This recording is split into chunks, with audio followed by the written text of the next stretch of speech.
आगे बढ़ते हैं थोड़ा और, ठीक है। कितने क्वेश्चन हो गए? 2। Now question number 3। और क्वेश्चन नंबर 3 ये इस चैप्टर का मोस्ट इंपॉर्टेंट क्वेश्चन है भाई, ठीक है।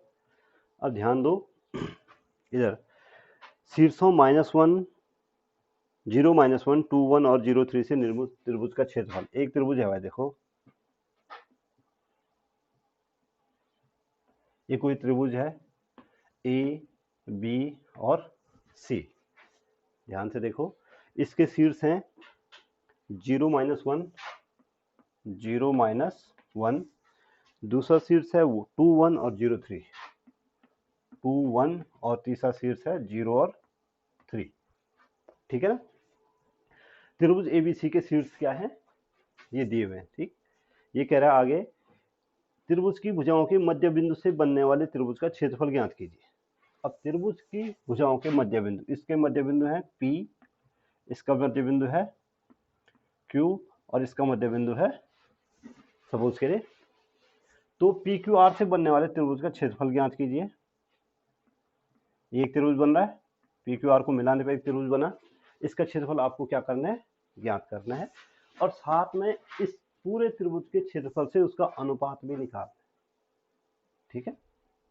त्रिभुज एबीसी के शीर्ष, त्रिभुज एबीसी के शीर्ष क्या क्या है, 0, -1, 2, 1, बी क्या है 2 और 1 तथा सी क्या है 0, 3 है, ठीक है। यदि त्रिभुज ए बी सी की भुजाओं के मध्य बिंदु, भुजाओं ए बी, दूसरी भुजा क्या है बी सी तथा तीसरी भुजा क्या है सी ए के मध्य बिंदु क्रमशः क्या हो भाई, पी क्यू तथा, तो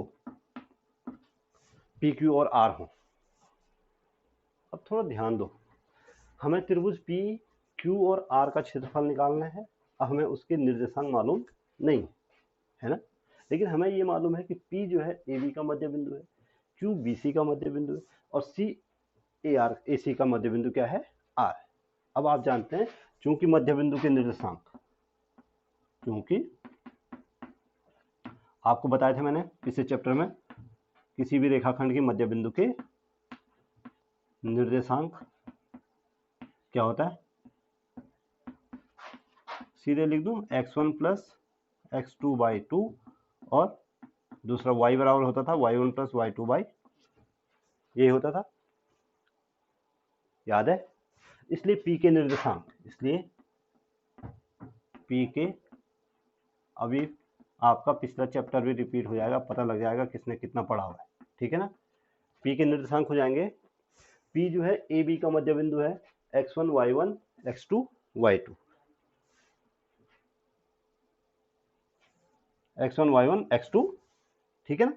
x1 हो गया 0, y1 हो गया -1, x2 हो गया 2, तो x x वालों को जोड़ दो, यानी कि 0 प्लस 2 बाई 2 और y के लिए -1 प्लस 1, -1 प्लस बाई 2 यानी कि 0 प्लस 2 बाई 2 यानी 2 बाई 2 यानी कितना हुआ 1, 0 प्लस 2 2, 2 बाई 2 कितना हुआ 1 और -1 प्लस 1 कितना हुआ 0 और 0 बाई 2 कितना हुआ, तो p के निर्देशांक निकल गए 1 और 0, 1 और q के निर्देशांक कितना निकल जाएंगे, q के,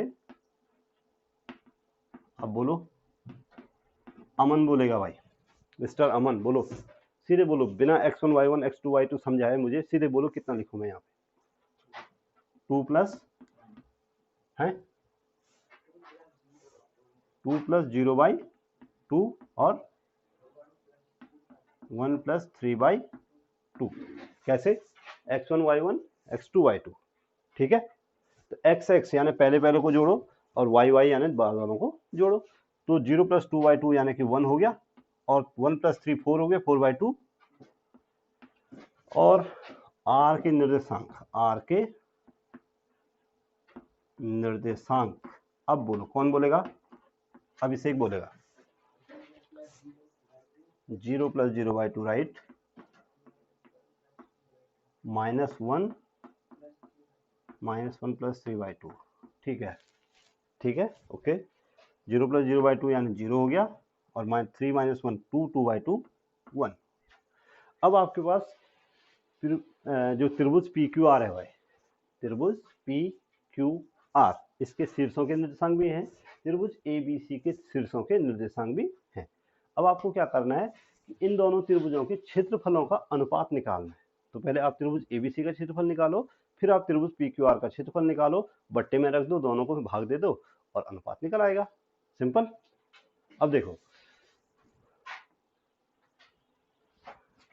त्रिभुज एबीसी के लिए, त्रिभुज ए बी सी के, देखो भाई त्रिभुज एबीसी के लिए x1 कितना 0, y1 कितना -1, x2 कितना x2 2 and y2 is 1, x3 is 0, then y3 will be, y3 is 3। x1 y1 x2 y2 x3 y3 त्रिभुज एबीसी के लिए निकाल रहे हैं, तो त्रिभुज एबीसी के शीर्ष लेने, राइट। अब आप जानते हैं चूंकि त्रिभुज का क्षेत्रफल, चूंकि त्रिभुज का क्षेत्रफल क्या होता है भाई 1/2। मैं आपको कई बार पहले ही बोल चुका हूँ और फिर रिपीट कर रहा हूँ कि अगर आप कोई भी क्वेश्चन सॉल्व कर रहे हो तो पूरे क्वेश्चन में एक ना एक बार जो फॉर्मूला यूज कर रहे हो उसको जरूर लिखो, ठीक है। तो x1 बोलो formula, y2 - y3 plus x2, y3 - y1 plus x3 y1 - y2, यही होता है फॉर्मूला, ठीक है ना। और इसलिए क्षेत्रफल त्रिभुज एबीसी, क्षेत्रफल त्रिभुज ए बी सी बराबर 1/2, बोलो आप, x1 0, y2 - y3 plus x2 2, बोलो y3 - 3 माइनस का +1 plus x3 0, y1 - y2 -1 minus, तो ये हो जाएगा भाई 1/2।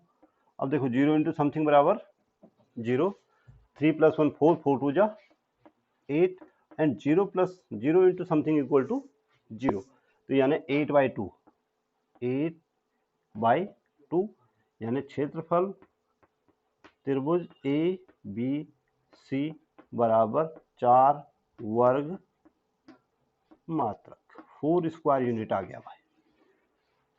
त्रिभुज एबीसी का क्षेत्रफल कितना आ गया, ठीक है ना।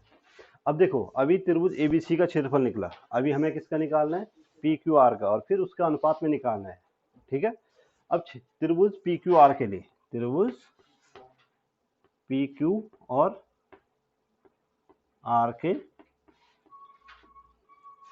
कौन बोलेगा x1 पी क्यू आर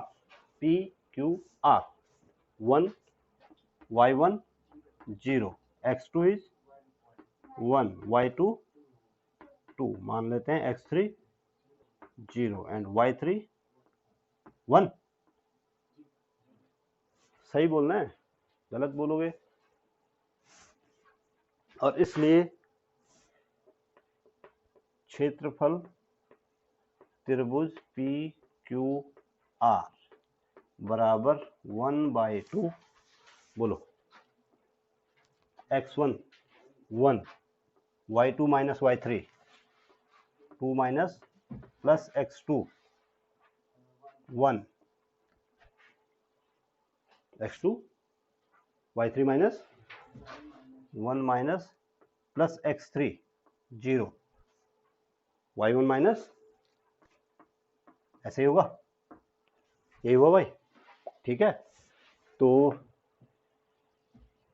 क्षेत्रफल त्रिभुज पी क्यू आर बराबर 1/2 अब बोलो 2 माइनस 1 1, 1 इंटू 1 1, ठीक है, और 1 इंटू 1 1 प्लस 1 और प्लस यानी कि 1/2 इंटू 2 यानी कि 1 वर्ग मात्रक, 1 वर्ग, ठीक है। और इसलिए क्षेत्रफल त्रिभुज PQR अनुपात क्षेत्रफल त्रिभुज ABC बराबर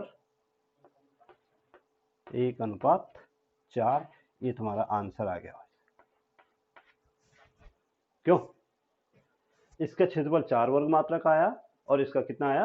1 वर्ग मात्रक। तो आपको क्या बोला गया था कि मध्य बिंदुओं से निर्मित त्रिभुज का क्षेत्रफल और पूरे त्रिभुज के क्षेत्रफल का अनुपात ज्ञात करो। तो आपने पहले दोनों के क्षेत्रफल निकाले, फिर उसका अनुपात रख लिया। राइट? किसी कोई दिक्कत तो नहीं है? कुछ पूछना है? अभिषेक, कुछ नहीं? चलिए नोट करो, ये क्वेश्चन भी पूरा।